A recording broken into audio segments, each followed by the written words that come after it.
tere tulemast vaatama videosarja, kuidas ka suvel oma lapsele arendavaid tegevusi pakkuda. Lastega kunsti tegemisel ja maailma avastamisel on alati hästi oluline see, et need vahendid, mida me kasutaksime, oleksid siis turvalised lapse jaoks. Ja hästi vahva voolimismassi saab kartulitärklisest ja veest. Nii et proovimegi kohe kartulitärklisega teha endale voolimismassi. Vaata, kuidas me raputame seda siia niimoodi. Nii. Kartulitärklise ja veemass on sellepärast hästi huvitav, et kõigepealt saab laps katsuda seda pulbri kujul. Tule katsu, vaata, mis siin on. Oi, kui hästi see jääb kätte külge, kui käed on enne just värvised olnud. Kõigepealt saab seda katsuda pulbri kujul. Nii, ja sa tuled ka katsuma või? Jaa, tule katsu. Armin on ikka, võtab ikka täiega naudib. Siis saab vaadata, kuidas vett peale valada.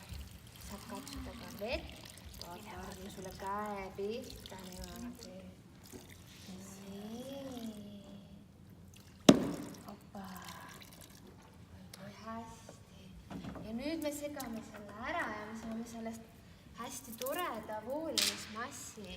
Ma siis ka ühe pildi minna. Niimoodi. Segame, jaa. Ja kartulitärklisega on see tore, et sa saad temast voolida näiteks palli ja siis, kui sa seda palli natuke aega käes hoiad, siis ta lihtsalt sulab sul sõrmede vahel ära.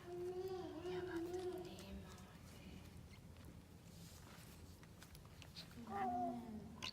Väga lahe. On ju mõnus. Ja kui seda õues teha, siis ei pea tegelikult pärast isegi mitte midagi rohkemat koristama, kui pärast ainult kausi puhtaks pesema ja lapse ära. Mine vaata, mis seal teha. Mine vaa. Mine katsu ka. Me ju tegime seda ka talvel. Mine. Ja tule proovi. Ei tee proovi, jah. Ja. Ma ei taha. Sest ma mõtlen, et ma tahaks lähemale minna, aga ma teeks selle tee puhtaks.